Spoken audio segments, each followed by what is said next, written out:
अस्सलाम वालेकुम स्टूडेंट्स। आज का हमारा टॉपिक है पोलिनेशन। ठीक है, तो पोलिनेशन हम पढ़ते हैं।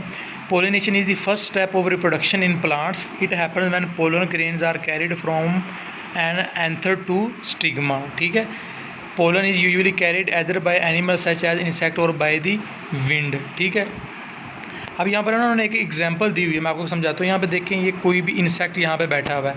ये एक फ्लावर है, ठीक है, उसके बाद ये इंसेक्ट बैठा हुआ है। अब यहाँ पे देखें, ये वाला जो इंसेक्ट है ये उड़कर क्या किया, ये आहिस्ता आहिस्ता उड़कर ये दूसरे फ्लावर के ऊपर आ गया। फ़र्ज़ कर लें जब ये इस फ्लावर के ऊपर बैठा था ना, ये वाले फ्लावर के ऊपर जब बैठा था, तो इसने यहाँ से एक ग्रेन ले लिया। एक क्या ले लिया? ग्रेन ले लिया। ग्रेन हम कहते हैं एक दाने को। ग्रेन हम किसे कहते हैं? ग्रेन। ठीक है, तो इसने यहाँ से एक ग्रेन दाना ले लिया। तो जब ये दूसरे फूल के ऊपर जाके गिरा तो ये इसने ये वाला दाना इसके ऊपर डाल दिया। जब ये वाला इस जो ये वाला फ्लावर है, इस फ्लावर का जो दाना जब इस फ्लावर के ऊपर जाकर गिरेगा तो ये फर्टिलाइज होना स्टार्ट हो जाएगा। तो इस अमल को हम क्या कहते हैं? पोलिनेशन। इस अमल को हम क्या कहते हैं? पोलिनेशन कहते हैं। तो अब देखें, होपफुली ये मेरे ख्याल में अभी कुछ स्टूडेंट्स को इसमें डाउट हो रहा होगा। मैं थोड़ा दोबारा इसे एक्सप्लेन करता हूँ। यहाँ पे देखें, ये था इंसेक्ट। ये इंसेक्ट यहाँ पे बैठा है, तो इसने यहाँ से इस हिस्से से एक ग्रेन ले लिया, तो फिर उड़ता हुआ ये दूसरे के ऊपर गिरा, तो ये वाला जो यहाँ से इसने ग्रेन लिया था इसके अंदर डाल दिया। तो हमने पढ़ा हुआ है यहाँ पर जो फीमेल का जो रिप्रोडक्टिव पार्ट है, ये वाला हिस्सा, ये वाला इस हिस्से को हम कहते हैं ओवरी। क्या कहते हैं हम? ओवरी कहते हैं। तो ओवरी के अंदर जाके ये वाला इसने इस ओवरी के अंदर जब ये इसको डाल दिया तो इससे क्या हो जाएगी? इसकी फर्टिलाइजेशन स्टार्ट हो जाएगी। तो इस फर्टिलाइजेशन को हम क्या कहते हैं? पोलिनेशन कहते हैं। क्या कहते हैं? पोलिनेशन कहते हैं। तो अब हम पढ़ते हैं पोलिनेशन बाय इंसेक्ट, यानी कि इंसेक्ट के ज़रिए पोलिनेशन कैसे होती है।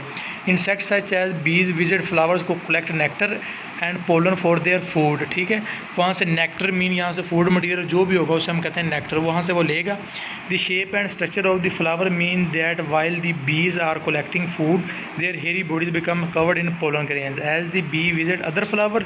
ठीक है बेटा, यानी कि वो कह रहा है जब एक बी ने एक फ्लावर से यानी ग्रेन ले लिया, फिर वो दूसरे फ्लावर के ऊपर जाके गिरेगी तो वो उसके ऊपर यानी कि क्या कर देगी? उसको ऐड कर देगी। As the bee visit other flower, pollen is transported from the anther of one flower to stigma of another. This is called cross pollination. ठीक है, this is called cross pollination. यहाँ से लेके यहाँ तक ये डेफिनेशन किसकी है? क्रॉस पोलिनेशन की। ये आप बुक पे अंडरलाइन कर लें। उसके बाद वो कह रहा है some time pollen from a flower is deposited on its own stigma is called self pollination. बेटा यहाँ पे देखें, क्रॉस पोलिनेशन का मतलब ये है कि जब एक इंसेक्ट था उसने ग्रेन एक पौधे से लिया, फिर उसने किसी दूसरे पौधे के ऊपर वो ग्रेन डाल दिया, तो जिससे दूसरे पौधे की क्या होगी? ये फर्टिलाइजेशन। तो इसे हम कहते हैं क्रॉस पोलिनेशन। लेकिन फ़र्ज़ कर लें एक यानी कि जो इंसेक्ट है उसने एक पौधे से लिया ग्रेन, फिर उसी ही पौधे के अंदर उसको ऐड कर दिया यानी कि डाल दिया, तो इस पोलिनेशन को हम क्या कह देंगे? Self pollination. तो इसको भी आप अंडरलाइन कर लें बुक के ऊपर। ठीक है, तो होपफुली ये आपको ये वाला लेक्चर समझ में आ गया होगा। ठीक है, तो ये बाकी जो अगला लेक्चर है उसमें हम डिटेल के साथ इसको मज़ीद डिस्कस करेंगे।